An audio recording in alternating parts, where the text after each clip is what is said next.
2004.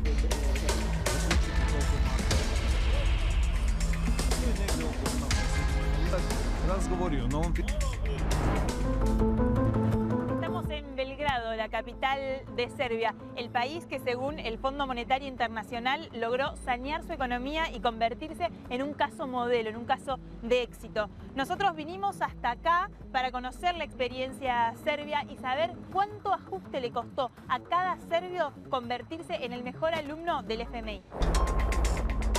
¿Cómo es el serbio? Para mí son gente austera, son sacrificados, de estructura familiar fuerte. Las medidas de ajuste fueron muy duras para la población. Y a partir de 2014, diríamos de una manera fuerte, porque fue la única manera de salir de la crisis económica. Y el pueblo entendió. Este es el mercado Svetko de Belgrado. Si bien los números de Serbia son buenos, los números de la economía, esto, que es como una suerte de feria de pulgas o mercado callejero, que además es ilegal acá en Belgrado, bueno, en todo Serbia, es una práctica común. Nos explican que hay mucha gente que vende sus artículos acá, las cosas usadas. Vamos a tratar de hablar con quienes están vendiendo, para ver cómo es su situación económica, cómo hacen para llegar a fin de mes. Kako uspete preživjeti do kraja meseca u Srbiji? Obzirom da trenutno ne radim nikako. Muy mal porque ahora no tiene trabajo y está haciendo esto todo el día. ¿Cuánto dinero logra juntar por mes trabajando de esta manera? Ovdje su ljudi navikli da kupuju za 50 dinara, za 20, za 10 dinara.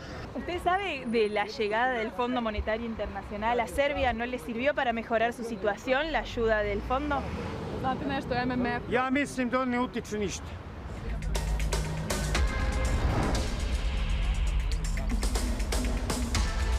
Bueno, en general los salarios son un poco bajos y uno de los principales problemas es la desocupación y bueno, mucha gente trabaja en negro también. Un salario son entre 300, 400 euros. Los salarios son bajos, pero sin embargo la sociedad es muy pareja, como una clase media generalizada. Por lo que decís que no hay miseria o no hay indigencia. No hay. Que creciera la inversión privada y bajara la pública fue uno de los requisitos que el fondo le puso al gobierno de Serbia. Este es un ejemplo de esa inversión extranjera, es el proyecto Belgrade Waterfront, un barrio directamente nuevo, se está construyendo desde cero y que va a ser distinto a todos los demás barrios de Belgrado. Esto supone una inversión de 3.500 millones de euros bajo la modalidad de construcción PPP. Eso que quieren hacer en Argentina significa participación público-privada. En este caso tiene 30% de capitales públicos y un 70% de capitales árabes. A simple vista ya se ve que están trabajando y que por lo menos en Serbia ya es una realidad. La gente, digamos, es austera, sacrificada, respetuoso de las normas. Eso ha llevado como consecuencia a un esfuerzo serio en decir, bueno, podemos no invertir en tal cosa, por ejemplo. ¿Cómo en qué? Como, por ejemplo, en construcciones, no sé, en construcción de carreteras o cosas por el estilo. O sea, hubo, si se quiere, en algún momento una decisión política de recorte del gasto público. Claro. Y en parte ese recorte del gasto público fue frenar la obra pública. Por ejemplo. La receta del FMI en Serbia no es distinta a la que aplica para América Latina.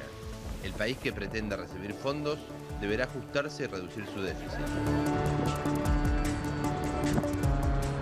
Este es el centro cívico de Serbia. Acá están los principales edificios del gobierno y acá detrás mío está el Congreso Nacional. Ahí, en el 2014, se aprobaron las principales leyes vinculadas a la economía que había pedido el Fondo Monetario Internacional. Entre ellas se destaca el recorte a los jubilados y la ley de flexibilización laboral.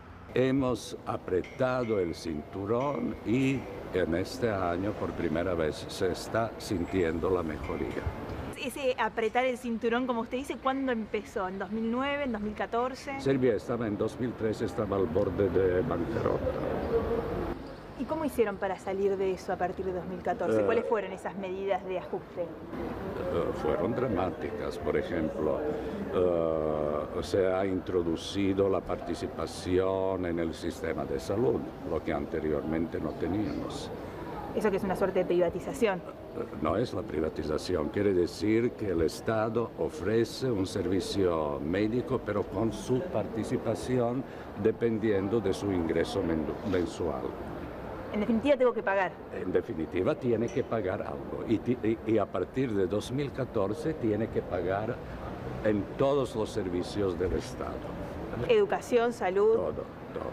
Profesor, en este momento hay un debate y recorte en las pensiones. Las jubilaciones fueron también incluidas en esta política de ajuste económico. Y resultó que fueron afectados todos los jubilados. Son las 4 de la tarde y estamos yendo a encontrarnos con Chelena. Ella es serbia, pero trabaja en una empresa estadounidense. Encantada. Queríamos ver si podíamos acompañarte hasta tu casa. Sí, claro. ¿Qué es lo que haces?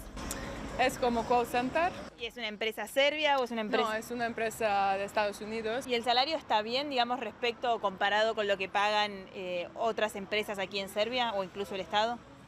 Está bien, pero no es suficiente. Yo, por ejemplo, ahora he comprado piso con ayuda de mis padres, he cogido préstamo y con todo esto tengo que buscar un otro trabajo para poder pagar préstamo y comida y gastos. Yo voy a pagar cada mes 190 euros y es casi mitad de mi sueldo. ¿Cuántos años tenés, Chelena? Mañana voy a cumplir 30. ¿Es común acá que la gente que tiene 30 años pueda comprar su propio piso? Es bastante difícil, pero mis padres están vendiendo alguna casa en pueblo y tal, pero la mayoría de gente coge préstamo, por ejemplo, que va a pagar 30 años. Ah, mira, ese es el autobús. Ese es, bueno. I need to pay, sorry. ¿No me cobró? Es porque tienes billete demasiado grande, no tiene cambio. ¿Cuánto demoras de acá hasta tu casa? Pues necesito 1 hora cada día, hasta mi trabajo y luego volver. ¿Eso lo hace la mayoría de la gente? Sí. Usted es el representante de los jubilados aquí en Serbia. ¿Cuál es el problema de este sector? Isto vas pita, koji je najveći problem? Ništa se ne radi sad stoji isto. Predlog je vlade da svima poveća 5%, s čime se mi ne slažemo. Tražimo da se vrati na staro. ¿Qué piensa usted de la intervención del Fondo Monetario Internacional en la economía de Serbia? Šta mislite generalno kako je MMF uticao na ekonomiju Srbije? A uticalo odlično. On se pritiskao da mnoge stvari napravimo uštede da se dobro radi. Vi imate puno neproduktivnih ljudi. Yo dice que eso es bueno porque ahí hay bastante gente que no trabaja nada.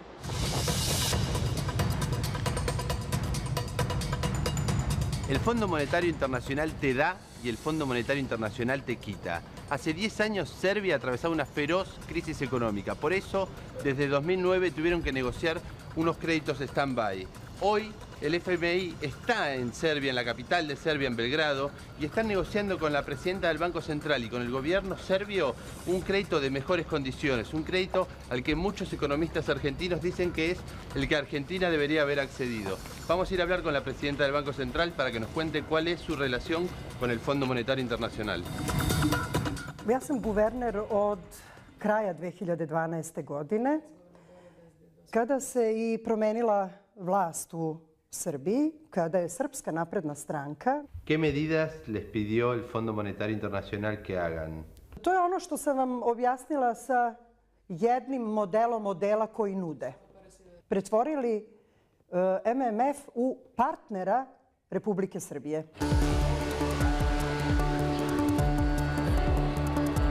Esta es la peatonal Mijailova y de alguna forma esta calle representa en pleno centro de Belgrado la bonanza económica de Serbia. En este lugar se pueden ver los cafés repletos de gente, se pueden ver negocios de marcas internacionales, mucha gente comprando, acaba de abrir un shopping hace muy poco. Y escuchá y prestá atención a estos números. Desde 2009, desde la crisis de 2009, Serbia logró reducir el déficit, bajar el desempleo y logró el aumento de inversiones extranjeras.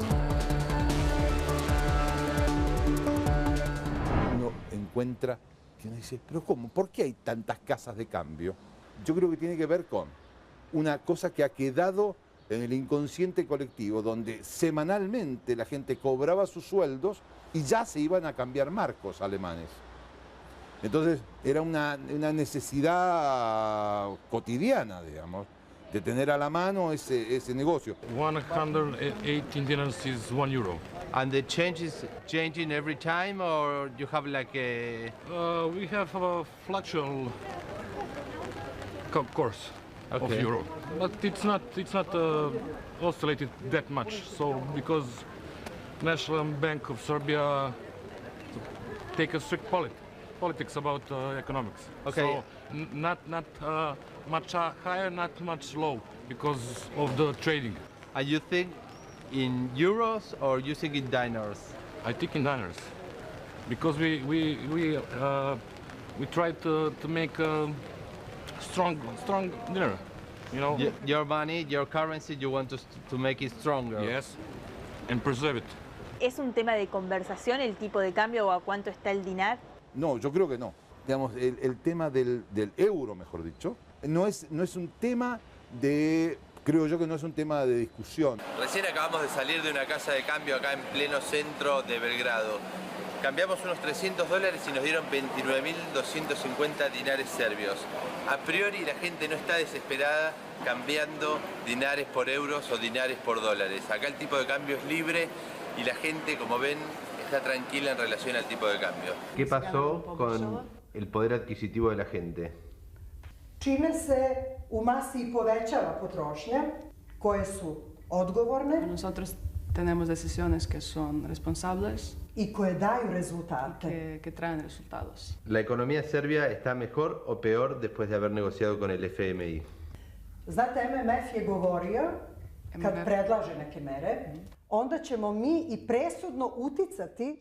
¿Qué consejo o qué recomendación le daría a los argentinos en base a su experiencia en su relación con el Fondo Monetario? I privatno i poslovno jeste iskrenost. Que el gobierno es honesto con la gente. Profesor, ¿usted diría que estos buenos números en la macroeconomía o en Serbia son percibidos por la gente? ¿La gente siente que está mejor o todavía no? Usted sabe que la gente nunca crea gobierno. Eso es un reglamento de la vida política siempre. Bueno, la gente escucha. Esta gente tiene una cultura política muy buena. Esta gente ha sufrido mucho y la gente está escuchando atentamente a los expertos de nuestro gobierno que están presentando esta situación que es alentadora. Yo tengo que decirlo, admitirlo, Pero también tengo que admitir que todavía no aumentó mi salario. ¿Cuánto hace? 2 años y medio. Hace 2 años y medio usted cobra lo mismo. Lo mismo. Que es en Argentina. Lo sé, por es eso imposible digo, de entender. Acá hay, diríamos, una conciencia de que una conciencia diferente. De que hay que sacrificar porque nosotros no somos Argentina. Argentina es un país tan rico que es increíble.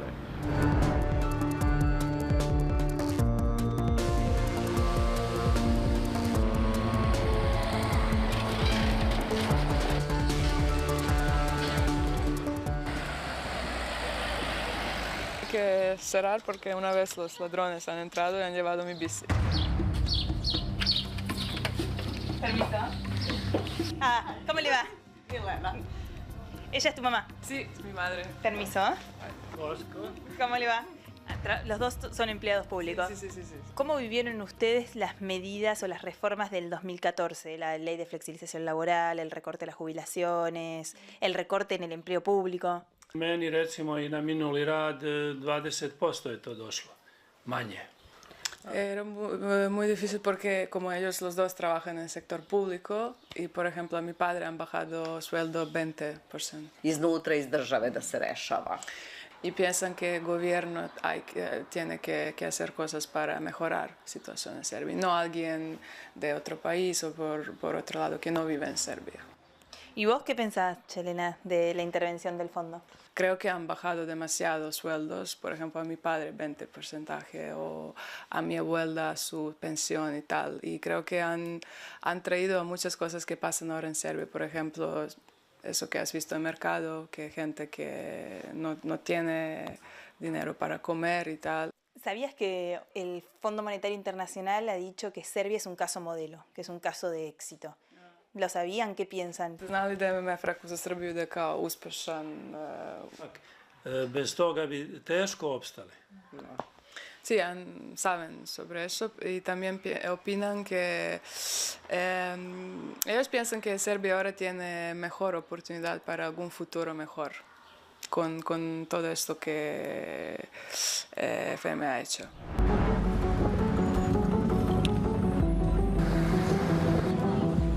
Son las 8 de la mañana, estamos en Belgrado y nos estamos yendo para Tel Aviv para hacer la segunda nota. Sí, vamos a Israel.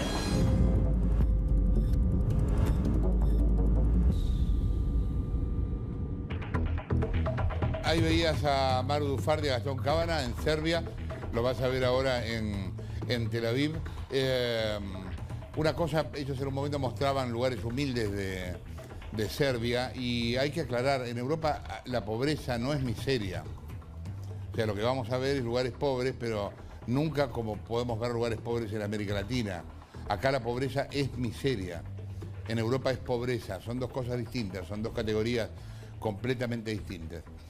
Hablando de Israel, en el 84 Israel tenía una inflación del 450% anual.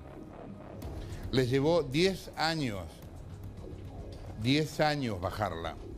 Al principio la meta era del 10%, fueron bajando a razón del 2% anual hasta estabilizarse y mantener hoy una inflación entre el 2,5% y 3%. Otra cosa, dejaron de pensar y operar en dólares. Comenzaron a pensar en shekels, que es la moneda de Israel.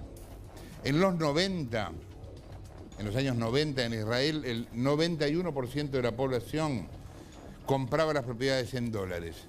En el año 2000, el 10% compraba las propiedades en dólares. Hoy, solo el 5%. Gastón y Maru en Israel. Do you know what inflation is? No. You? Do you know what inflation is? Inflation? No. What is this? When the prices rise Okay, no, without control? no. Do you know what inflation is? No, Do you know what inflation is? no, No? no, You never heard about that? no. What is inflation? I have no You don't know? No. You never heard about inflation? Not something that goes in my mind.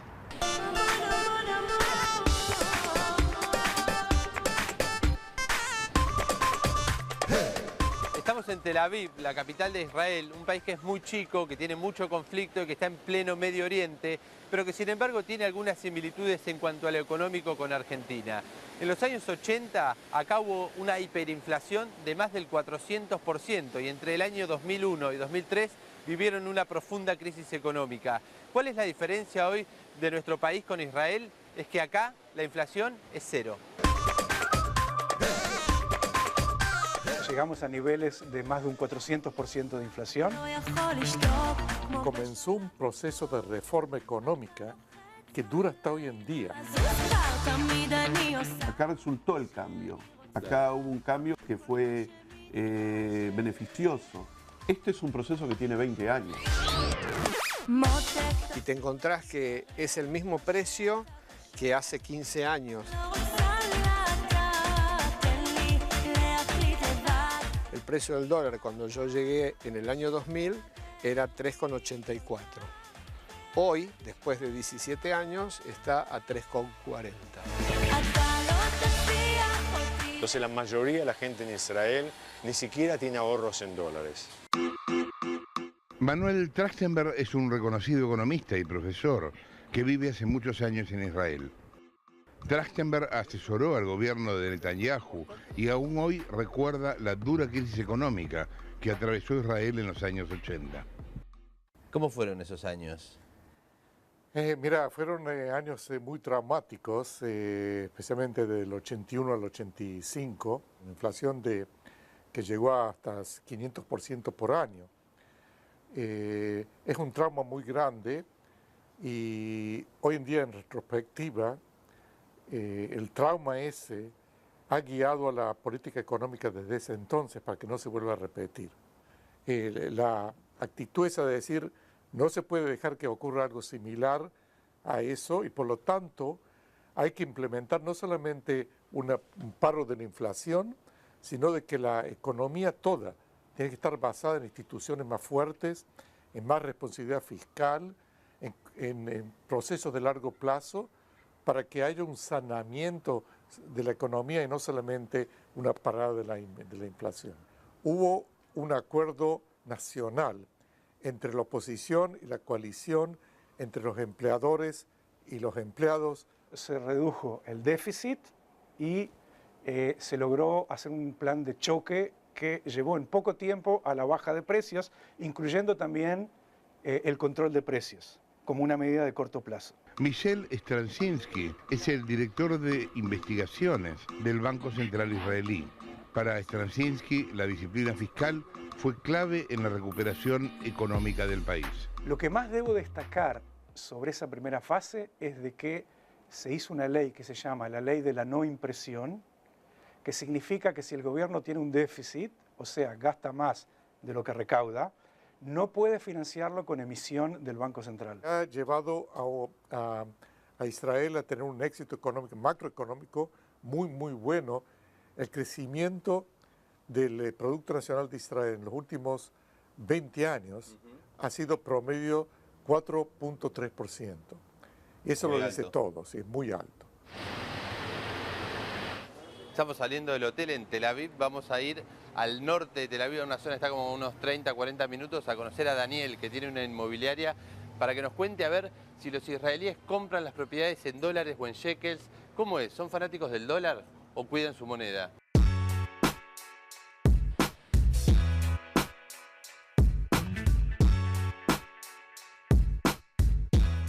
Hola. ¿Cómo estás? Bien. ¿Todo bien? ¿Cuánto hace que estás acá viviendo? Hace 28 años. Y bueno, ahí siempre está presente todo acá, lo de allá. Veníamos viendo muchos avisos inmobiliarios y la mayoría son en shekels, no son en dólares.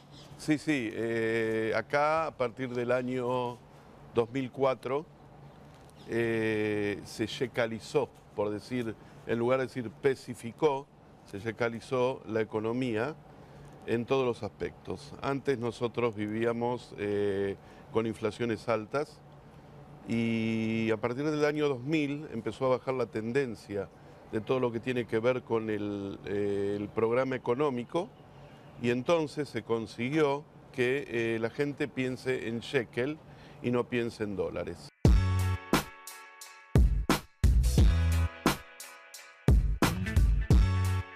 Es un país que surgió después de un holocausto, si no, no hubiera surgido. Y eso fue lo que dio... Hay más conciencia popular. Es decir, no es que a mí me importe mucho del otro o al otro le importe mucho de mí, pero si las cosas hay que hacerlas, se hacen. No estamos en lo que se dice la especulación en función propia. Lo que mantiene a Israel en este lugar es que hay una gran clase media, cosa que yo la viví en la Argentina en un momento y después se dejó de vivir en la Argentina. No existe una fórmula mágica. Este es un país muy chico, es un país muy competitivo, la gente hay mucha competitividad en los distintos rubros de trabajo y bueno, tenés que tratar de ser siempre mejor para poder salir adelante.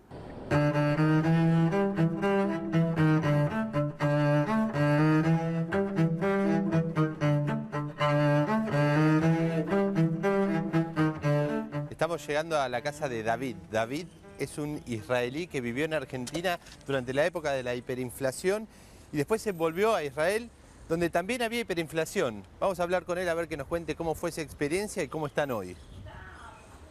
Hola, David. Sí. Hola. ¿Cómo está? Bien. Muy ¿Todo bien? Está bien. O sea, vos viviste las dos hiperinflación. Sí, las dos hiperinflación. ¿En Argentina y en Israel? Sí, sí, sí. Así conocía las dos situaciones, acá y allá. ¿Y cómo fueron esos años? Cada día se cambiaron los precios y especialmente los negocios pequeños no podían aguantar este movimiento. Estos años después, ¿sí? Es años más estables con la inflación. Puedo programar, no como antes. O sea, ahora estás mucho más tranquilo con la inflación.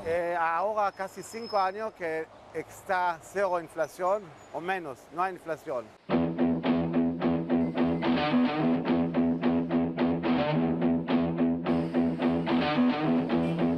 ¿Y ahora cómo está la situación acá en Israel? Es normal, Israel tiene en todos los ramos internacionales muy adelantada. La única cosa que tenemos acá es la propiedad que está muy cara. 3 ambientes, 5.700.000. 60 metros, 3.500.000. Estos son shekels. Shekel, es $1 millón.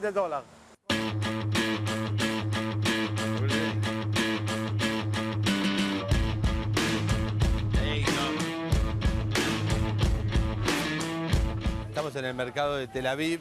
Acá uno se puede encontrar de todo. Verduras, frutas, panes, cosas de cocina, pescados, dulces, productos cosméticos.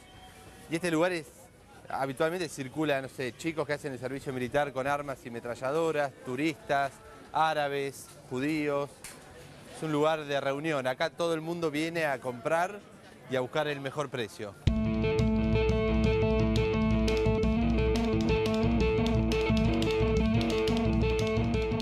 Acá puedes conseguir todo lo que necesitas. Casi todo, sí.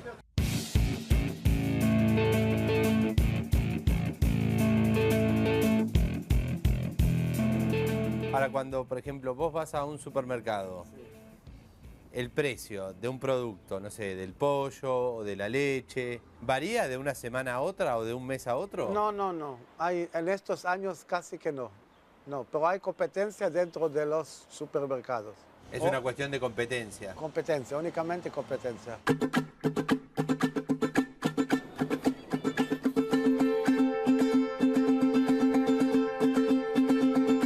Estamos en la ruta que une Tel Aviv, la capital de Israel, con los kibbutz del sur del país, los que están justo en la frontera con la Franja de Gaza. Y Alfredo nos va a llevar a recorrer varios de esos kibbutz para conocer su economía.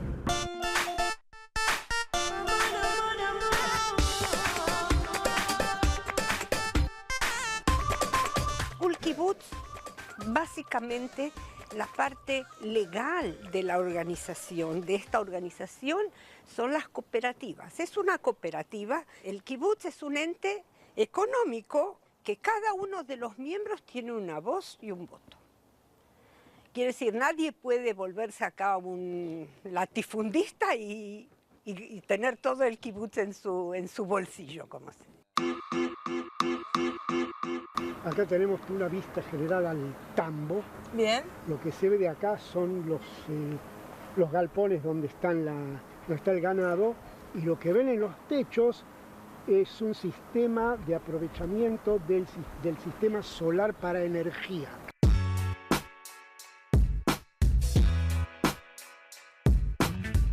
Este kibutz debía el triple de lo que producía. ¿Y hoy cómo están? Hoy tenemos ganancia el doble de lo que producimos. Por eso estamos contentos. Si hubiera inflación, eso no sería posible. No, de ninguna manera. De ninguna manera. No se puede dirigir una economía con inflación. Dólares es la moneda de los argentinos. Argentino, podés decirle todo lo que quiera. Lo importante es el dólar y tenerlo debajo de una baldosa. ¿Y por qué pasa eso allá? Y porque no tienen confianza en otra plata. ¿Y acá sí? Acá sí. ¿Y cómo se logra tener la confianza en el shekel? Eso no es de una sola vez. Eso es todo un proceso.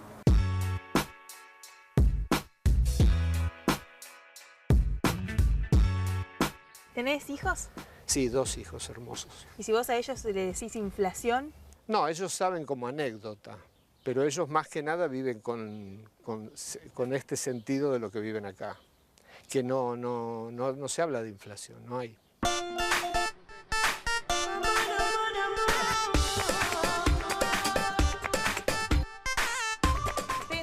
Al Kibutz Nidim, acá hay un tambo muy importante. Mucha de la leche que se ve en los supermercados de Israel, de Tel Aviv, de otras ciudades importantes, sale de kibutz como este. Lo que queremos saber es cómo es el modelo productivo acá, en un país que no tiene inflación. Marcelo, hola. ¿Cómo estás? Maru Dufan, ¿qué decís? Nosotros acá en Israel la mayoría de los tamberos son muy tecnificados, algunos más, otros menos. Yo hace poco coloqué una amamantadora automática, donde la ternera viene de acuerdo al número que tiene en su oreja, tiene un chip en la oreja. El chip sabe cuánto tiene que tomar la ternera. Vi que tenés ventiladores en todos los... en todas las partes donde hay vacas. Todos lados. También es una televisión eso que le dice exactamente qué pasa con cada vaca. Muy bueno. Yo te escucho esto, Marcelo, y me imagino que hay una inversión. ¿Sigue siendo rentable igual el negocio si vos tenés que poner tanta plata? Muy rentable. Muy rentable. El precio de la leche, digo, del litro de leche en la góndola, por decirlo de alguna manera. 5 shekel 30 creo que está. ¿Podrías decirme cuántos años hace que el sachet de leche está a 5 shekels? Más o menos, ¿no? 5.20, yo 4.80. calculo que serán más de 4 o 5 años. Cuando vos pensás la economía del tambo, ¿la pensás en shekels o la pensás en dólares? Shekel, todo shekel. ¿Piensa que esa misma receta podría funcionar en Argentina? Mira, en la Argentina el problema grande es de que las fuerzas políticas, no importa de qué lado, no están dispuestos a aceptar de que el que está en el poder pueda llevar a cabo reformas de largo plazo. Creo que arriba tiene que dar el ejemplo para que haya conciencia abajo. Acá se hace así, acá se trata de hacer así las cosas. O sea, acá no hay joda.